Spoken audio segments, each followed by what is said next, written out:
이곳은 부천에 있는 식물원인데요. 이곳에 온실이 있잖아요. 그곳에 온실가스가 있는지 한번 물어보려고 합니다. 안에 식물원 보고 오는 거예요? 네. 그 안에 온실가스가 있던가요? 온실 속에? 온실가스요? 온실가스. 아니요. 못 봤어요?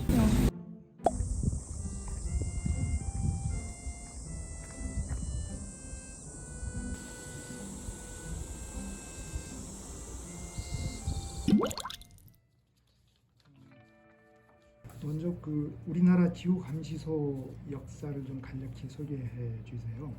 세계 기상기구에서 가우 프로그램이라는 거를 발족을 1989년에 시작을 했어요. 네. 그거는 기후변화 원인 물질을 측정하기 위한 거였는데요. 네. 여기 고산 기후변화 감시소에서 그 후 1년 있다가 네. 1990년에 플라스크 샘플링으로 온실가스를 최초로 관측을 시작을 하게 되었습니다. 플라스크 샘플링이라고 하는 것은 주에 1회에 한 번 유리병 같이 생긴 네. 플라스크에다가 공기를 담아 놓고요. 네. 향후에 분석을 하는 어. 기법을 플라스크 샘플링 기법이라고 네. 합니다. 그래서 주 1회에 온실가스 관측 자료를 획득을 하다가요. 네. 1999년에 안면도에서 우리나라 최초로 실시간으로 관측하는 장비를 설치를 했고요. 네. 고산에서는 2012년 그리고 울릉도 독도에서는 2014년에 실시간 온실가스 관측을 시작을 하게 되었습니다. 그래서 우리나라를 둘러싼 삼면에 네. 위치를 하고 있고요. 온실가스 외에도 기후변화 원인 물질인 에어로졸 등 37종을 동시에 실시간으로 분석을 하고 있습니다. 네. 저희 품질이 굉장히 좋다고 알려져 있습니다. 그래서 저희가 관측하는 자료는 지금 국내에서는 기후변화 원인 물질로는 유일하게 국가 승인 통계에 등재되어서 국가 표준의 값을 가지고 있고요. 저희 자료들이 세계 자료센터에 또 등재가 되어 있어서 네. 전 지구 평균을 내는 데 사용이 되고 그리고 국외 모든 과학자들이 그 자료를 활용하면서 이 아시아 지역의 특성을 분석하는 데 사용을 하고 있습니다. 품질이 좋다면 이게 뭐 온실가스를 파는 건 아니잖아요. 그렇죠. 자료의 어떤 품질이 의미죠? 좋다는 의미는 그 자료가 관측에서 나오는 오차로 인해서 정책 지원이라던가 이런 것들을 못하게 되는 경우가 있는데요. 그 전 세계의 비교 실험 혹은 적합성 평가 등을 통해서 제 자료의 품질이 우수하다, 그래서 믿을만하다, 이 자료는 사용해도 된다라는 공식적인 승인을 얻은 것과 동일합니다. 또 이거를 통해서 저희가 2012년에 WMO의 육불화학에 관련된 세계표준센터를 유치를 했습니다. 저희 자료가 워낙 잘 나오고 있기 때문에 저희한테도 다른 관측소를 적합성 평가를 할 수 있는 그런 권위를 부여를 받은 건데요. 그래서 저희가 전 세계 관측소를 다니면서 뭐 마우나로아라던가 아니면 케이프 그림이라던가 네. 이런 관측소를 가서 아. 적합성 평가를 하고 육불황이 제대로 농도가 나오는지를 평가하는 그런 기관의 역할 또한 수행을 하고 있습니다. 육불황은 온실가스 중에 하나이고요. 그 주로 반도체 공정에서 많이 나와서 인위적으로 만들어진 온실가스예요. 그래서 그 농도 수준이 굉장히 낮아요. 이산화탄소 같은 경우는 ppm의 단위를 네. 갖는데요.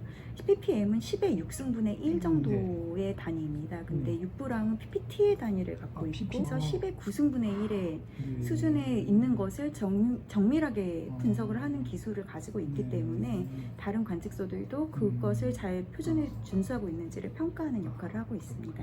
고산, 안면도, 또 울릉도 독도 그쪽에 세 군데가 있는데 왜 세 군데씩이나 해야죠? 네, 우리나라의 위치상 보면은 아시아 대륙의 풍하측에 위치를 하고 있고요. 네, 편사포대에 따라서. 그리고 우리나라 자체에서도 배출하는 또 온실가스가 있을 거거든요. 그래서 국외 유입의 온실가스 그리고 우리나라의 온실가스를 동시에 분석을 하는 것이 굉장히 중요합니다.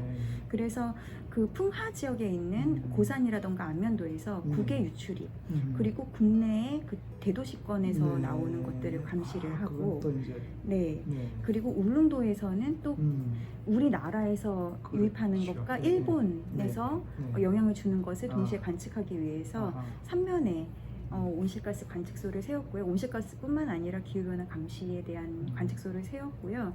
또 어떤 분들은 그럼 내륙에서 뭐 해야 되지 않느냐라고 생각을 하실 수도 있는데, 예를 들어 자동차가 가는 그 바로 옆길에서 온실가스 측정하게 되면 그 자동차에서 나오는 온실가스만 저희가 알 수 있습니다. 그런데 국가 단위에서 정책적 지원을 하기 위해서는 모든 것이 다 섞여서 평형된 대표를 가지고 있는 값을 측정을 해야 되거든요. 그렇기 때문에 외딴 섬이면서도 대표성을 가지고 있고 국외의 유출입을 확인할 수 있는 관측소를 세워서 안면도, 고산, 울릉도, 독도에서 측정을 하고 있습니다. 측정하는 온실가스 종류가 37종이나 된다고. 온실가스뿐만 아니라 네. 에어로졸 같은 그 모든 기후변화, 유발물질, 원인물질을 37종을 하고 있는데요. 37종이나 됩니까? 네. 뭐 에어로졸도 있고 반응가스도 있고 이런 것들이 다 포함하다 보니까 37종이나 되는데 그 중에서 온실가스는 7종입니다. 뭐 널리 알려진 이산화탄소, 그다음에 메탄, 그리고 아산화질소, 아까 말씀하셨던 육부랑, 네, 아산화질소, 네. 또 나머지 세 개는 뭔가요? 염화불화탄소류 11, 12, 12, 113. 그 염화불화탄소라고 하는 그 프레온 가스를 말하는 그렇습니다. 네. 올해부터는 이산화탄소의 동위원소 또 측정을 하고 있고 아마 2024년부터는 그 나머지 할로겐 가스까지 포함을 해서 많은 종류의 온실가스가 확대 관측될 예정입니다. 온실가스가 여기 오면 찾을 수 있을 줄 알았더니 여기도 안 보여요. 안 보이는데 뭐 장비로 물론 이제 측정을 하시겠죠. 식물들이 뿜는 이산화탄소도 있을 거고요. 네. 그리고 자동차에서 말하자면 화석 연료 때문에 나오는 온실 이산화탄소 이 어떤 구분이 되는 건가요? 우리가 흔히 이제 학교에서 배울 때 그 카본의 분자량을 물어보면 12라고 얘기를 하거든요. 그렇죠. 그래서 그 12는 12번이 가장 많기 때문에 그런 건데요. 동위원소 12번이요. 그게 탄소의 한 98%에서 99%를 차지하고 있습니다. 그리고 그 나머지 1% 정도가 13번. 그리고 아주 퍼밀의 단위로 아주 정밀한 퍼밀의 단위로는 14번까지 있는데요. 우리가 그 동위원소를 측정하는 이유는 식물에 의해서 광합성을 할 때 12번을 가벼운 애들을 먼저 식물들이 흡수를 하거든요. 그래서 이산화탄소의 12번을 광합성을 할 때 식물들이 가장 먼저 흡수를 하고 또 내뱉을 때는 12를 또 먼저 내뱉고 하는 그 식생이랑 관련이 많습니다. 그러니까 12번과 13번의 비율을 통해서 이 이산화탄소가 식생이랑 관련이 있는 건지 아니면은 화석연료와 관련이 있는 건지를 구분을 해서 사용할 수 있는 좋은 지표 자료가 됩니다. 특히 메탄의 경우에는요. 우리가 온실가스는 화석연료랑 그렇지 않은 원인 물질을 그게 크게 두 가지로 메탄의 경우에는 그 기원이 굉장히 많아요. 예를 들면 습지도 있고 변온사도 있고 가스도 있고 오일도 있고 화석연료도 있고 굉장히 많거든요. 그런데 그 동위원소 비율을 통해서 그걸 어느 정도 구분을 할 수가 있습니다. 올해는 CO2, 내년에는 메탄에 대한 동위원소 비율을 측정을 할 계획을 가지고 있습니다. 지금 현재는 동위원소 상관없이 전체 농도만을 측정을 하고 있는데 향후에는 이제 그 발생 원에 따른 비율까지도 조사를 하신다 이런 말씀이시군요. 그래서 저희가 사실은 기상청이기 때문에 기상 모델을 또 가지고 있잖아요. 그래서 그 기상 모델과 저희 온실가스 관측 자료를 합치면 얘가 어디서부터 오는지를 바람에 따라서 알 수가 있거든요. 그래서 그 프로젝트가 세계 기상기구에서는 IGS3IS 프로젝트라고 하는데요. 저희의 기상 모델과 온실가스 관측 자료를 통합해서 분석하는 그런 시스템을 구축하고자 했고 그 구축을 아시아 최초로 승인을 받았습니다. 만약 그게 개발이 성공한다 그러면 아시아 최초로 그거를 서비스할 수 있는 그러한 어떤 지위를 갖게 되었습니다. 2021년 5월에 승인을 받았어요. 그래서 WMO의 공식 프로젝트로 승인이 된 상태입니다. 온실가스를 측정하는 장비 종류는 어떤 것들이 있나요? 간단하게. 그 온실가스 관측을 하는 종류가 크게는 두 가지가 지금 현재 있는데요. 많은 관측소에서 이제 사용하고 있는 게 두 가지인데요. 하나는 가스 크로마토그래피법이라고 하는 것이고 하나는 스펙트로스코피법이라고 하는 겁니다. 그래서 가스 크로마토그래피법이라고 하는 거는 사실은 굉장히 오래된 전통적인 방법인데요. 컬럼이라고 해서 이렇게 꼬인 관의 모양으로 있는 게 있어요. 그 관을 가스 종들이 통과를 하면서 공기가 한꺼번에 들어가지만 그 안에 있는 공기 안에 있는 가스 종들을 분리를 하게 됩니다. 그래서 가벼운 애들은 가장 먼저 나오고 그 다음에 무거운 애들은 가장 늦게 통과하는 그런 시스템을 가지고 있는데 거기에 그 코팅제가 있습니다. 그 컬럼 안에 그 코팅제를 통해서 어떤 애는 좀 오래 붙잡아두고 네. 어떤 애는 빨리 통과시키고 하는 그러한 컬럼의 역할이 있거든요. 그걸 통해서 이제 공기들이 분류가 돼서 나와서 분석을 하는 그게 이제 가스 크로마토그래피법이고요. 스펙트로스코피법 같은 경우에는 진공의 셀 안에 조그만 그 박스 안에다가 공기를 넣어주고요. 거기다가 우리가 측정하고자 하는 예를 들면 CO2가 잘 흡수하는 광원을 쏘아줍니다. 그러면은 CO2의 농도가 공기에 많을 경우에는 CO2가 그 광원을 빨리 흡수하니까 빠른 시간이 걸릴 거잖아요. 그 소멸 시간이, 빛의 소멸이. 그리고 CO2의 농도가 많지 않다고 하면 빛의 소멸 시간이 길어지게 될 겁니다. 그래서 그 원리를 이용해서 측정하는 것을 스펙트로스코피법이라고 하고 있습니다. 그걸 동시에 다 쓴다고요? 네, 그렇습니다. 그 장비 자체가 다르기 때문에 그래서 한 번에 타워에서 공기를 이제 빨아들이면 수분 장치를 거치고 그 다음에 각 장비에 자동으로 주입되는 시스템을 가지고 있습니다. 습기 제거하는 습기를 제거하는 장치입니다. 수변 장치. 네.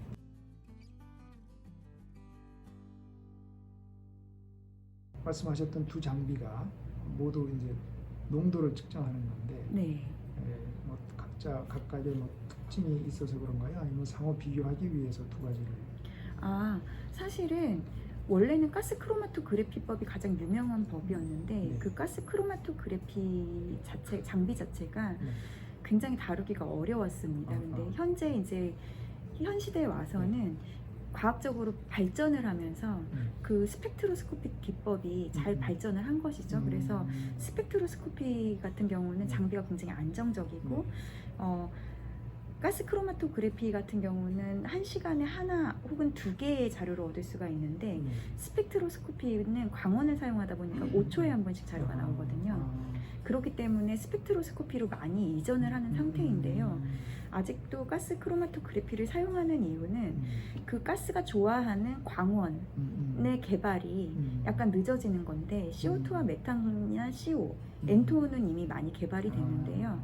아주 미량 가스인 SF6나 CFC 같은 경우에는 그 가스 종들이 흡수할 수 있는 광원이 잘 발달되지 않았기 때문에 아직 거기에는 적용을 할 수 없어서 CO2나 메탄은 스펙트로스코피 기법을 사용을 하고 현재 CFC나 SF6 같은 경우는 가스 크로마토그래피법을 아직도 사용하고 있는 추세입니다.